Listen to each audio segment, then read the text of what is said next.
My name is Erica Haig, and I'm interviewing Michelle Pompei. Yes. For the Georgia State University's Women's March Oral History Project. The date is July 15th, 2017, and the interview here is taking place at the Georgia Historical Society in Savannah, Georgia. Michelle, what year were you born and where were you born? I was born in 1980 in Connecticut. Can you describe your family's political leanings? Conservative, Republican. My dad, always had guns in the home and locked up, and, card-carrying member of the NRA. So the march that happened yesterday might have struck a chord with you. Well, I was really happy to see it because I, despite how I grew up, the NRA,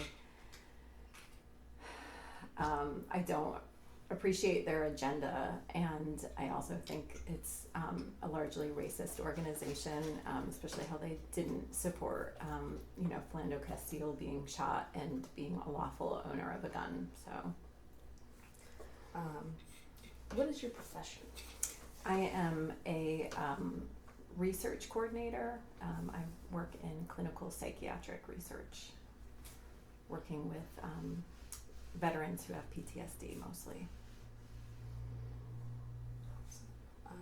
So what political party do you support? I would say that I am a Democrat. Have you been involved in any political activities in the past? I would consider myself an activist. I've never participated in a campaign or anything like that, but I've always, I'd say since college, taken part in activism, a lot of feminist activities, a lot of reproductive justice, things like that. Yeah, I used to work at a clinic that performed abortions, so. Can you talk about that a little bit more? Sure. When I went to the University of Connecticut and immediately moved down here to Savannah, and total culture shock. And then within a few months, I got a position as a patient educator, working at the clinic. And so before women would have an abortion, I would just educate them about the procedure, how to take care of themselves, what to expect, and also just check in with them and make sure that they were feeling okay with their decision, make sure that they got the support that they needed, and to give them my support. For a lot of women, sometimes I was the only support that they had, which, a total stranger is hard, but at least it was somebody. And so I did that for about 8 years.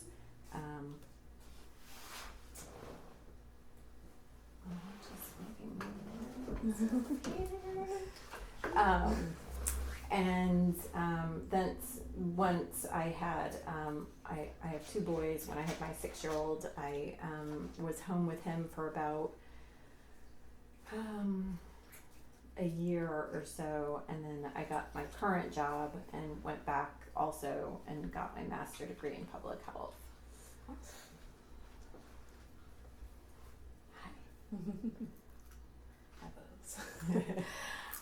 So do you feel like your experiences at the clinic and through your profession sort of helped influence your decision, I guess, to go? Absolutely. I feel like over the years our reproductive choices are slowly getting eroded. Every year there's so many laws that are introduced and sometimes passed, and they're needless laws that apply to reproductive health. It's already a surgical procedure, so there's all the informed consent laws and the medical side, things being sterile and whatnot already apply. And so it's, I think it's becoming a huge burden on women to have additional laws that apply. And, in Georgia, there's a 24-hour waiting period, and that's really hard for a lot of women. Especially in some of the states where it's required to have that in person in advance, or to have an ultrasound in advance. It's taking time off of work, and they have to travel really far, and to arrange for childcare. And I think these laws largely treat women like they're stupid. It's for their protection, and it's a decision that women think a lot about. It's not something that anybody would take lightly, and I think it's really unfortunate. I think if we can't control our reproductive health, we can't control our lives.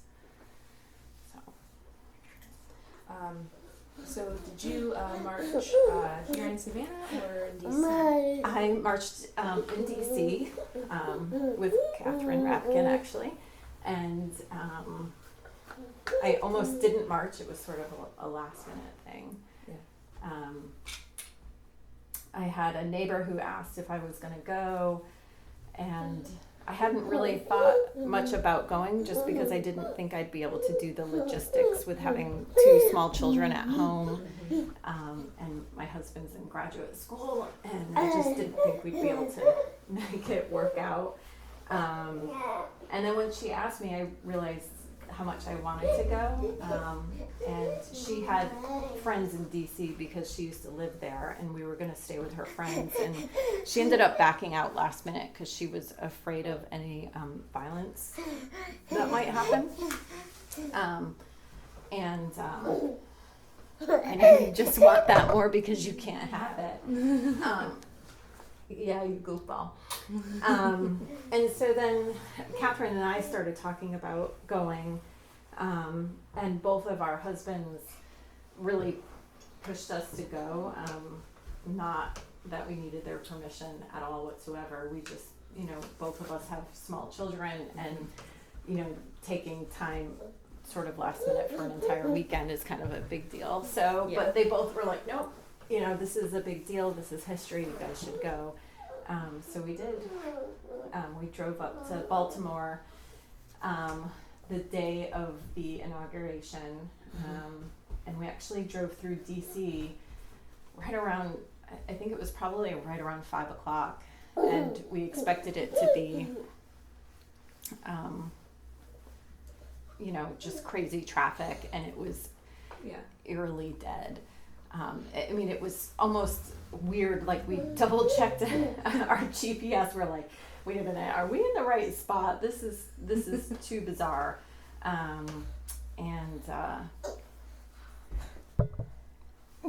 So we stayed with my friend from grad school in Baltimore, and the next morning we got up pretty. Ooh, you all right? Yeah. Yep. We got up pretty early to take the train. And our Uber driver said, we had our pink pussy hats on, and he said, I just dropped a couple other ladies off at the train station. He said, you're not getting on the train today. And we're like, well, what do you mean? And we got to the train station, and the line was wrapped around the city block, which really big city block where the train station is. It was wrapped around the block twice, and we just stood there and we were just like, oh my God. And apparently the first train never left, and we weren't sure what was rumor and what was happening, but it was clear there was, no scissors. It was pretty clear that we weren't going anywhere. Yeah. So we called my friend, and she said, all right, well, I'm gonna, you guys need to go there. I'm getting you there. And she got her car out of the garage, but she wasn't even sure would start because it had been so long since she had driven it. And she drove us to the first subway station out in the suburbs, which was brilliant on her behalf. Why do you pick the most dangerous things in the entire room?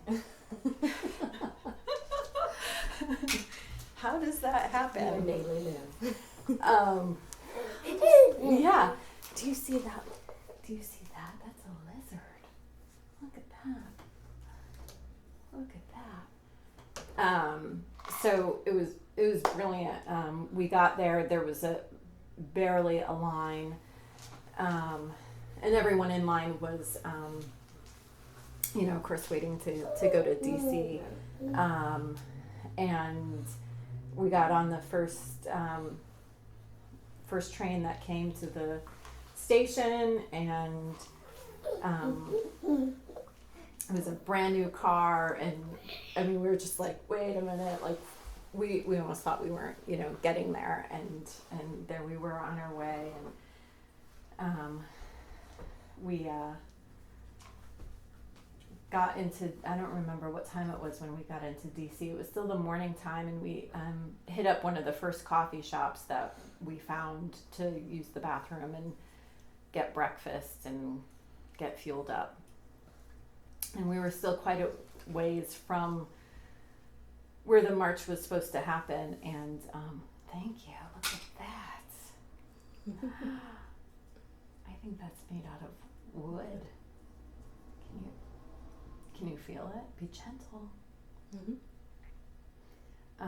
But even though we were quite a ways away, I mean, it was just incredible. The streets were just filled with people, and we were both just like, wow, this is bigger than we even could have imagined. It was pretty incredible.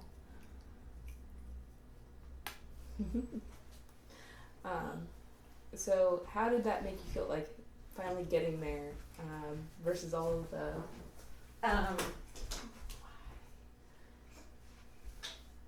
There, you want that? There you go. Have a ruler. A huge sense of relief to finally get there. Probably gonna need to vacuum in here when we're done. Yeah, just a huge sense of relief and almost disbelief, because I was for sure we just weren't getting there. And it was just like, this is too good to be true. We got here and it's still the morning time, and like we're here and this is happening. Holy, oh my God, and we're taking part of history, and it was really overwhelming. It was a lot to take in. Yeah. So did you get there early enough to get near the stage? Did you hear any speakers? No, we did not get, so we ended up, so Catherine and I got there, and then her father's ex-wife was going to be there and asked to meet up with us, and so we ended up meeting up with her over, I think, by the Swiss embassy, which was incredible that we were even able to find anyone in the crowd. And it was so congested, and there was just so many people that it was hard to even tell where you were, because it was almost disorienting how many people were there. You just couldn't tell where was what, and it was also really hard to move. There were so many people that you just you couldn't really we tried to make our way, and we were just like, well, we're just gonna go where we can go, and we tried to sort of figure out where to at least get on the route of the march. But yeah, it was really hard to just even get anywhere. No, baby, we don't want to touch that. Did you feel like you were in danger at any time since there were so many people, or? No, really the only time I saw any police were when I got off the subway station. Which was surprising that we didn't see more police. But I mean, to be perfectly honest, it was a crowd of white women. I think if it had been a crowd of black or brown people, things probably would have been very different in terms of police presence. But it was very peaceful. I definitely, I think beforehand thought about, the Trump supporters were probably going to be there from the prior day, and I figured the folks who would show up to that were probably the more extreme supporters. So I did sort of worry about, those folks, and considering that they might be likely to carry guns or, I don't know, but I didn't really worry. And once I was there, it just felt very safe. And it was more people than I have ever seen in my lifetime, and probably will ever see in a lifetime. I did go to the march for Women's Lives back in 2004, I think. And even there was a fraction of people. I mean, that was a lot of people, but still not nearly as many people. Yeah. Did you have any technology issues or communication issues while you were there? Oh yeah, there was no cell phone use or internet. A couple times we tried to figure out where we were, and there were a lot of businesses that were set up for marchers to just come in and take a break and get warmed up and have some coffee. And there was one particular place that it was an international public health organization, and the name of it is slipping my mind, and we both thought it was very interesting and wanted to check them out, and so we had a hard time finding them because we didn't have access to, internet or finding out. Yes.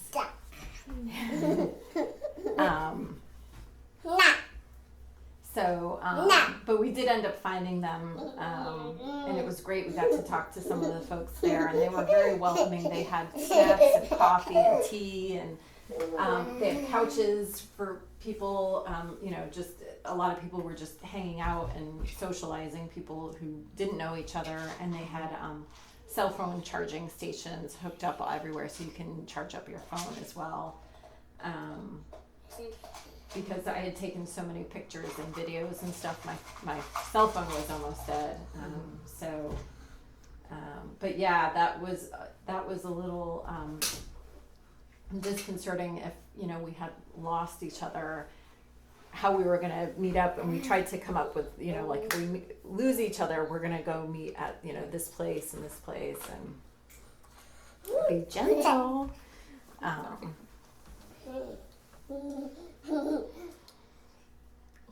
Thank you. Oh, you got my finger. Do you see what it does? Look. You do it.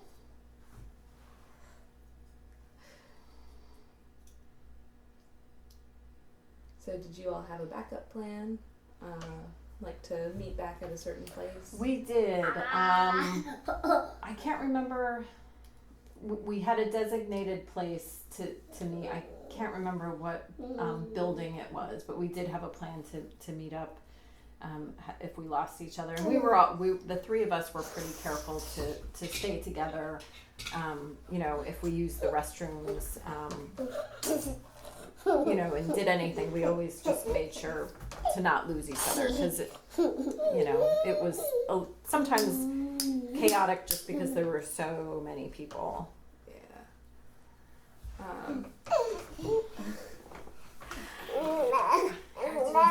You want something to drink? No. Ooh, I have this snack.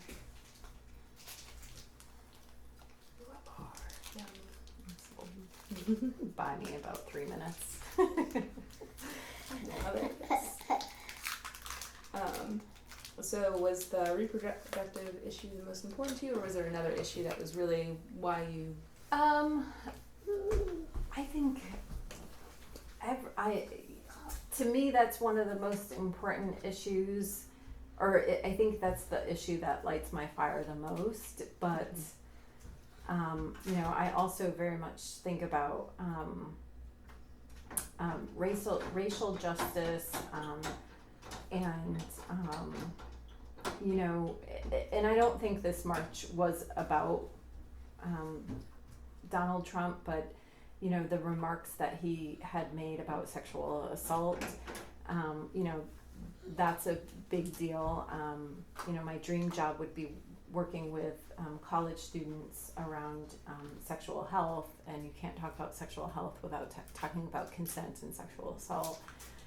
I'm trying to raise 2 boys, and if they were older, my thought is, how could I possibly teach them about consent and respect and sexual assault without I think it's just harder because the President of the United States of America made these really terrible remarks about grabbing someone's pussy, whether they like it or not, and it's just like that's, I think he has changed a lot of our cultural norms, and I think I think racism has always been in our country, obviously. I think he's also made it more okay to be a bigot and be a racist, and and with his immigration ban and travel ban, and I think that's just fundamentally un-American too. So I think it's sort of is all the things. Yeah. Do you so you said that you have 2 boys. Do you think that that participating and having these activism events in your life will make that easier to sort of raise them to, be better allies? Yeah, so I want to raise them to be good humans, and being well aware of their privilege. They are 2 white boys being raised by parents who are have master degrees, and I do want them to be allies. And Atticus was 1 at the time. He's 2 now. He's too young to get it, but it's something we talk a lot about at home. And Phineas, my 6-year-old, he is starting to get it in his own 6-year-old way. And while I was gone, my husband talked to him a lot about why I was marching, and in his classroom, at least 2 of his classmates went to the march with their mothers too, and they talked quite a lot about politics apparently in his kindergarten class, which is just amusing. And and he talks about equality, and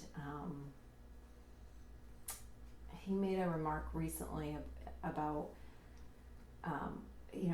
he said, well, I'll never say that women aren't as strong as men. And I said, well, what do you mean? He's like, well, that's why you went and marched. And it was just like, okay, he's starting to get it, just in his little just 6-year-old mind, he's starting to get it. And obviously we have a long way to go. I think as he gets older, as both of them get older, we'll sort of layer it on as age appropriate. Yeah. So when you were at the march, what other issues did you see represented, or how many issues? A lot. There was a lot of folks from the LGBTQ community who, they had signs, and some plastic clips. Okay. And I did see a few women of color who had signs, Black Lives Matter signs, and say their name, and with victims of police violence. That said, I do wish I saw more of that. I wish there were more intersectionality at the march. I do, I think that was a big critique, and I think it's a fair critique, and I think we need to continue to do better. I think white feminists need to do better, and I think the leaders of the march were aware and trying to address that. I don't have an answer of what could have been differently to have more inclusion, but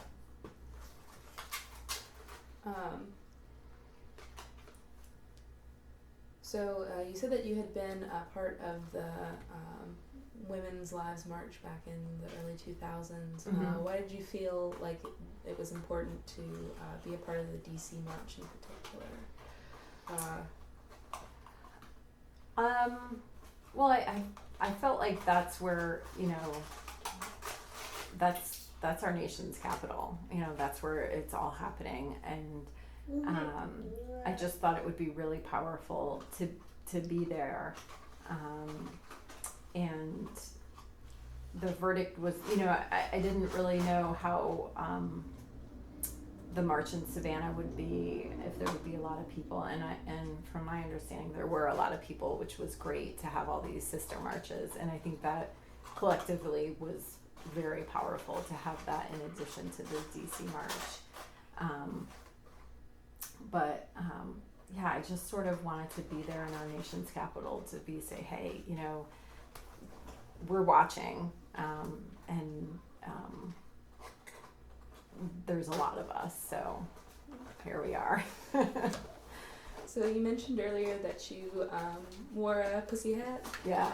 Did you make it yourself, or did you have a friend, or? I did. I made it myself. I went to the fabric store and bought some pink fleece, and made Catherine and I pussy hats. Yeah, and they actually came out pretty awesome. I'm a mediocre sewer, so I wasn't really sure, and I thought they came out pretty good. Did you also make any signs or any other items that were for the march? So we did. We got signs from Panhandle Slim, and I wasn't able to get there to pick out a sign in time. So the sign that I got was it was a Michelle Obama quote, which Michelle Obama rocks, but I wanted something just more powerful, so I did end up bringing that sign. And then the night before at my friend's house, I brought some home core, and I made a sign on one side that said feminist AF, as in feminist as fuck, and on the other side I just I wrote out a bunch of things, that like science is a thing, and Black Lives Matter, and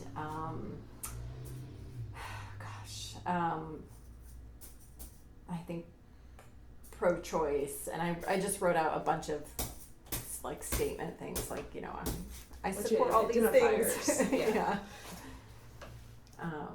So that was the sign I ended up carrying. Yeah. You said you got something, the other sign from Panhandle Slim. So Panhandle Slim is a folk artist in Savannah, and he made over 100 signs for the marchers in Savannah. And his style, it's kind of simplistic, and it's usually it's a painting of the person and then a quote, and it's very bold, and so that was kind of neat to see anyone in Savannah having those signs, and his signs are also all around town on different buildings and whatnot. So he was a big supporter of the march, and he continues to use his paintings. I know they've been auctioned for different organizations and whatnot. So yeah. That's awesome. Yeah. Have that local connection. Yeah. So before the march, what were you expecting, and like how did your actual experience sort of live up to that expectation or not? I'm not really sure that I had any particular expectation.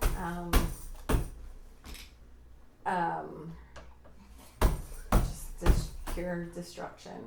Always are, they say. Yeah. I know, it's hilarious. Here, did you want any more of your granola bar? Yeah, I don't know that I had any expectations. I figured there'd be a lot of people. Like I don't really know. It was just sort of like we're going, and like we're just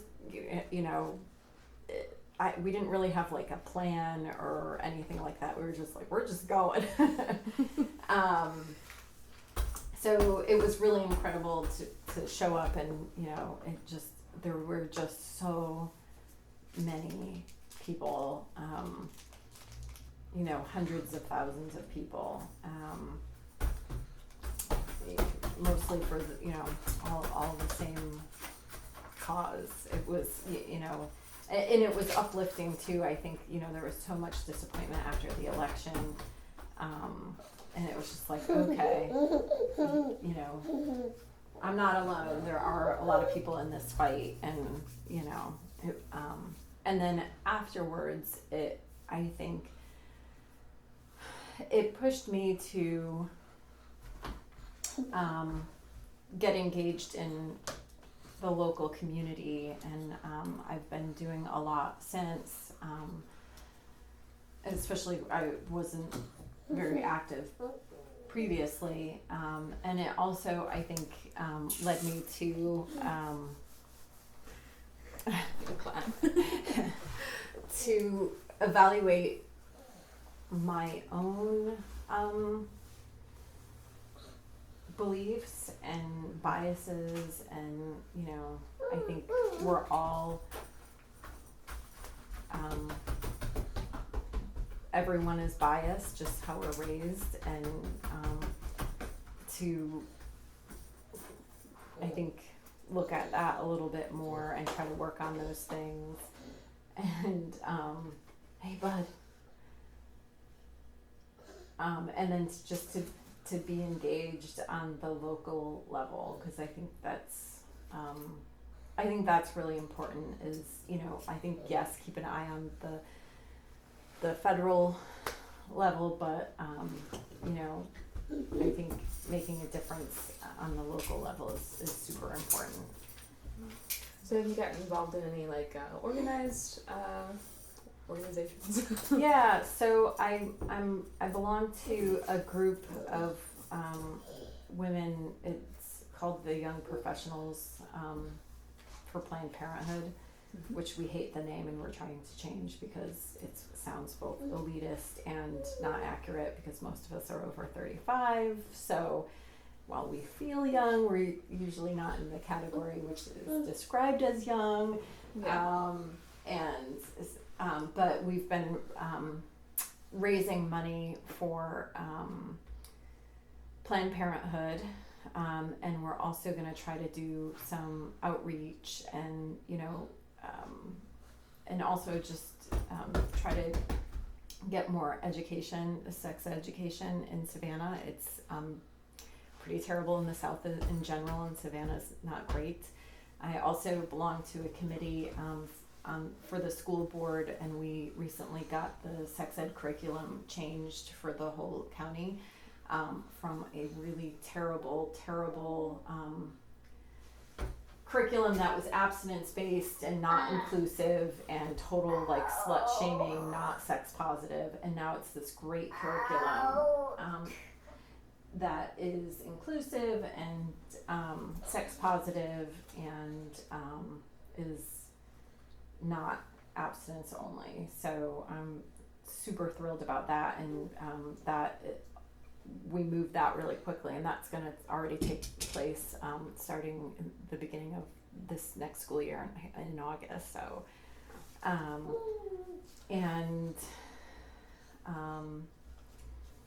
I also spearheaded Project Period. Part of it was,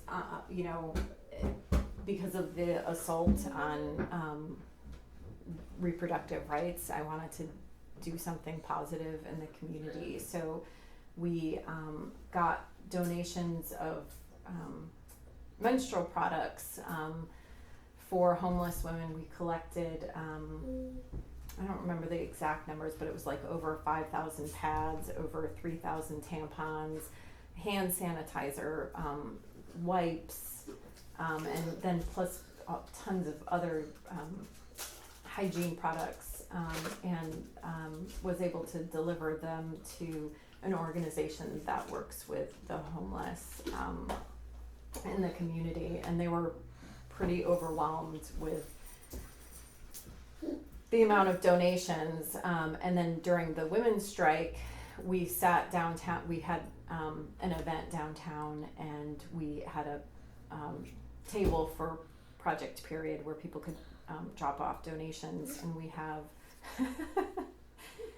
had a 5-foot bloody menstrual pad on a display, and that my friend and co-conspirator had sewn, and it really freaked a lot of people out, but on the other hand, it inspired a ton of conversation, and we encouraged people to post selfies with the pad on social media, and we talked about, period stigma, and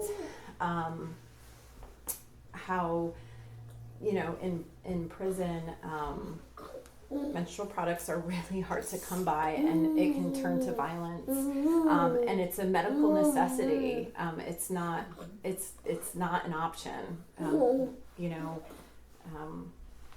People who have periods need menstrual products, and a lot of people didn't think about it. They didn't know about it. And also organizations who get federal grants, like homeless shelters or domestic violence shelters, can't use those funds to buy menstrual products, which is insane.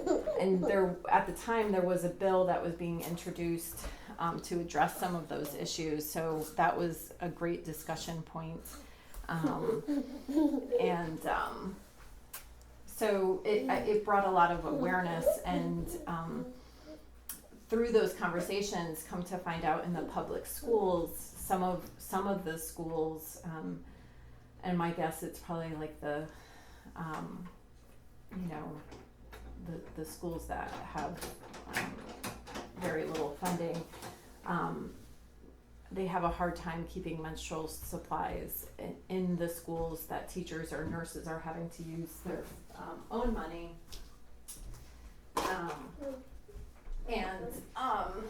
So the next Project Period that we do, we're gonna benefit the public schools so that middle school and high school girls shouldn't have to be worrying about if their tampon or pad is gonna overflow. They should just be worried about school. School's hard enough at that age. They shouldn't have to be worrying about if they have a stain on their pants or something. And so had we not done that, we wouldn't have had that conversation. And we also heard a story of how a teenager, after talking to us and seeing the pad, she realized, oh yeah, there is this stigma, and I don't talk about this with my friends. And she would, like, the next day was going to go to school and she was going to talk about this with her friends, and we were like, yes, this is it. Like, we should talk about periods and vaginas, and it's okay. And there's nothing to be ashamed of, but around women's bodies there is so much shame. So that just kind of snowballed into something that I didn't expect. I figured, I'll collect like a couple hundred, tampons and whatever, and it turned into a bigger thing. And actually the pad is being loaned out to a group of college students at Armstrong who are going to do project period on campus. So yeah, so that was kind of neat to see that snowball and to see something that we're gonna do it periodically. So yes. That's awesome. That's fantastic. Did you have the idea for this after the march, or is it okay? Yeah. So when did I start that? That was started in, I think, February or March. And I think I was going to do it in February. And I was going to do it, I attended a couple of counter protests at the Planned Parenthood here. And I was going to maybe just do like a little collection there. And then I held off, and I'm glad I did, because it all ended up working out, I guess, the way it was supposed to. So yeah. That's cool. So you talked about how your husband was supportive, and your friends were too, your neighbors. Were family members supportive of you going to the march and participating, creating project period? No, my brother, who is also pretty conservative, texted me and told me that I was a disgrace to the family. He texted me that on Friday on my way up there. No. I know. So many things to discover. So yeah, they were not supportive, but my mom was supportive. She thought it was pretty cool.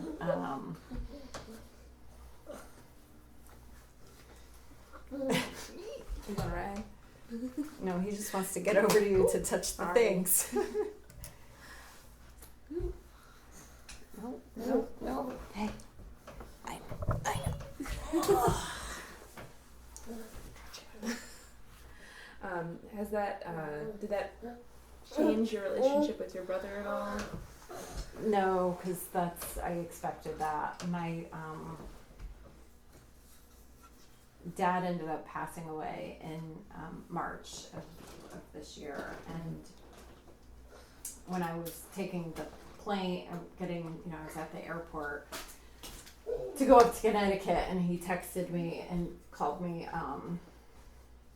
a terrorist cunt. So it's just like, of course, I just, I know you're trying to get in the phone, and the computer, and all the things. We have a big mess to clean up now. Oh gosh, It's alright. Just thoughts.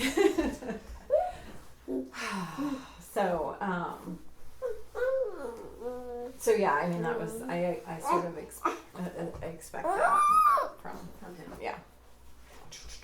So many gifts. Is there anything else that you want to share? Like, was there a chants that you heard, or signs that you felt like you heard the signs? I saw so many amazing signs that I have pictures of, or some of them, not the greatest pictures because it was hard, but I mean, some of them were downright art, pieces of art. There were these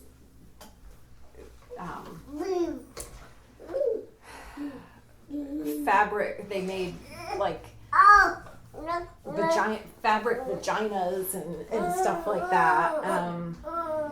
Which was, I mean, there was just some signs that were just really clever and artistic and just pretty amazing.